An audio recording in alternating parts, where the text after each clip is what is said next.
রায়কে অপমান করায় সৌর্যকে উচিত শিক্ষা দিল অনির্বাণ। সম্পূর্ণ জানতে ভিডিওটিতে একটি লাইক করে দেখতে থাকো।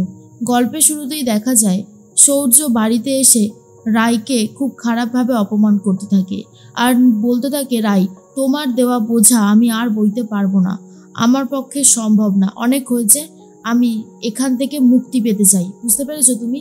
আর রায় তখন বলে, এসব কি বলছো তুমি? তোমার কথা তো আমি কিছুই বুঝতে পারছি না। আর তখনই সৌর্য বলে, বুঝতে পারছো না নাকি বুঝতে চাইছো না, কোনটা? দেখো, আমি তোমাকে বারবার বলছি নীলুর সাথে আমি সংসার করতে পারবো না। আপনাদের বাড়ির মেয়ে, এই যে আপনাদের সবাইকে বলছি, আপনাদের বাড়ির মেয়ে একটা ঠগ, জোচ্চোর আর মানে কি বলবো, মিথ্যেবাদী মানুষ। যে এইটা নিয়ে মিথ্যে কথা বলতে পারে সেটা আমি জানতাম না আগে। নীলুকে দেখে তারপর বুঝতে পারলাম যে মানুষ এটা নিয়েও মিথ্যে কথা বলতে পারে। তার মধ্যেই তখনই নন্দিতা দেবী বলে, কি হয়েছে? আমি তো সত্যি বুঝতে পারছি না, নীলু কি করেছে সৌর্য? এর মধ্যে বৌমণি বলে, তোমাদের বাচ্চাটা ঠিক আছে তো? নীলুর কোনো ক্ষতি হয়নি তো? সৌর্য চুপ করে আছো কেন, বলো। সৌর্য তখন বলে, এটা নিয়েই তো যত সমস্যা। নীলু তার প্রেগনেন্সি নিয়ে সম্পূর্ণ মিথ্যে কথা বলেছে। নীলু তো প্রেগনেন্টই না। আসলে রায় আর আমাকে বোকা বানাতে এই কাজটা ও করেছে, যাতে আমি রায়কে ভুলে যাই আর ও সেই জায়গাটা নিতে পারে। কিন্তু ও এটা বুঝতে পারছে না যে মিথ্যে কথা বললে সেটা ধরা পড়ে যাওয়ার চান্স অনেক বেশি থাকে।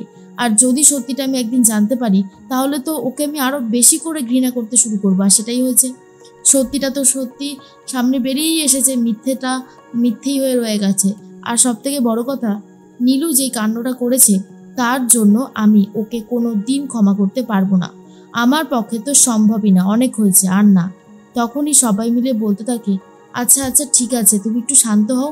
কিন্তু সৌর্য কোনোভাবেই শান্ত হতে পারে না আর বলে, অনেক শান্ত ছিলাম আমি, আজ শান্ত ছিলাম বলেই হয়তো এই জিনিসটা হয়েছে। আমি তোমাকে বলে দিচ্ছি রাই, আমি নীলুকে ডিভোর্স দেবো। কথাটা শোনার পরেই নীলু এরপরেই রায়ের সম্পর্কে অনেক খারাপ খারাপ কথা বলতে শুরু করে সৌর্য। আর বলে, তুমি যদি নীলুর সাথে জোর করে আমাকে বিয়েটা না দিতে তাহলে হয়তো আজ আমাকে এই দিনটা দেখতে হতো না। কেন করলে বলো? কেন কেন তুমি ওর সাথে আমাকে বিয়েটা দিয়ে দিলে? এর মধ্যেই অনির্বাণ বলে, সৌর্য তুই একটু শান্ত হ, তুই এরকম রিয়াক্ট করিস না, তুই মিস মুখার্জিকে ভুল বুঝছিস। সৌর্য তখন বলে, শোন, তোর থেকে না আমি ওকে অনেক দিন বেশি চিনি আর একটু হলেও ওর সম্পর্কে বেশি জানি। তুই যেটা জানিস না সেটা আমি জানি।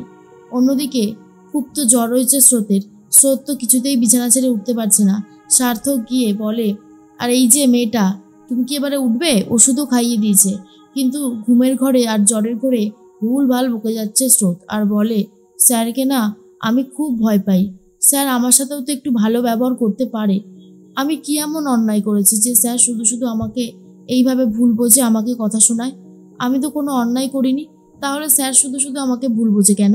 সার্থক বুঝতে পারে স্রোতকে এইভাবে বলাটা একদমই উচিত নয়। ওর কষ্ট হয়েছে আর একটা মানুষকে এইভাবে কষ্ট দেওয়া যায় না। আমাকে নিজের বিহেভিয়ার চেঞ্জ করতেই হবে। আমি আর এরকম বিহেভিয়ার করব না, কখনোই করব না ওর সাথে।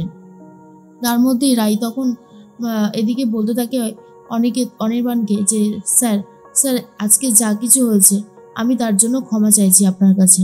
এর মধ্যেই সূর্য বলে, আর তুমি আমার জীবনটা যে নষ্ট করে দিয়েছো তার বেলা কেন করলে? কেন আমার জীবনটা নষ্ট করলে? আমার জীবন নষ্ট করার অধিকার তোমাকে কে দিয়েছে? তোমার বাবা মারা গেছে, তুমি বলতেই পারতে আমাকে, আমি অন্য কোনো ডিসিশন নিতাম। আমার তো এখন মনে হয় তুমি আমাকে ভালোবেসেছিলে তো, নাকি পুরোটাই নাটক ছিল? পুরোটাই নাটক ছিল। আসলে কেউ কাউকে ভালোবাসলে তার হাত ছাড়তে পারে না, যে কোনো পরিস্থিতিতেই সেই হাতটা ধরে রাখে। আর আমি তো কখনো কোনো অন্যায় করিনি, তাই না?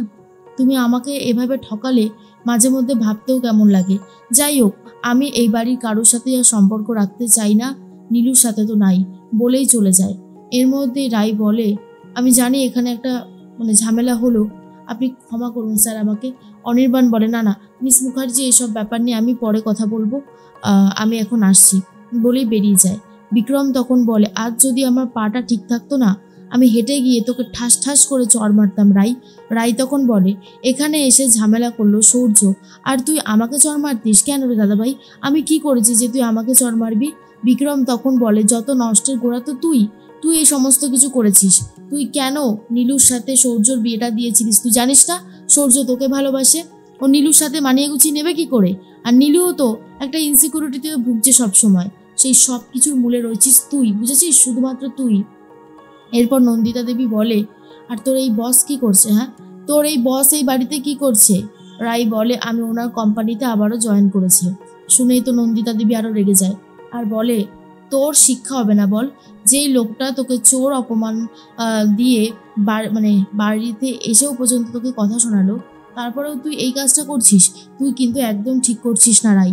আর শোন, তুই যেভাবে আমার মেজো মেয়ের জীবনটা নষ্ট করেছিস, তোকে আর কিছু বলার নেই।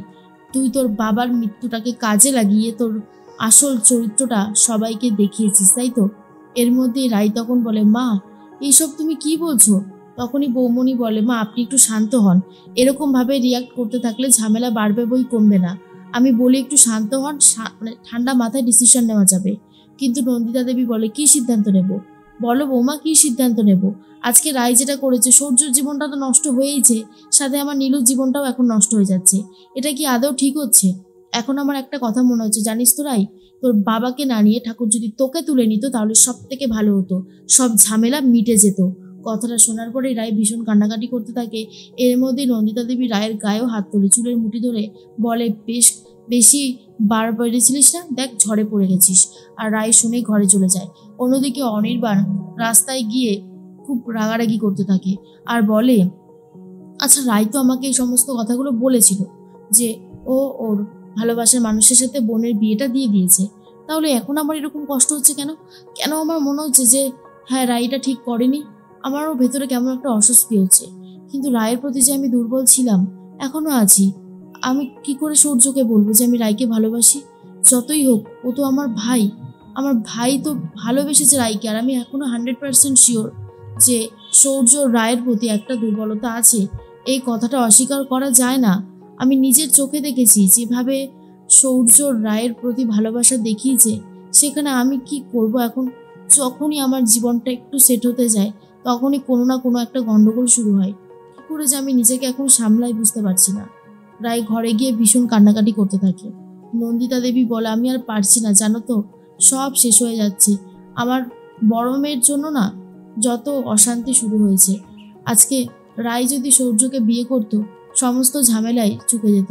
কিন্তু না, সেটা তো হচ্ছেই না, উল্টে আরও বেশি ঝামেলা হচ্ছে। একদম ভালো হলো না সব কিছু।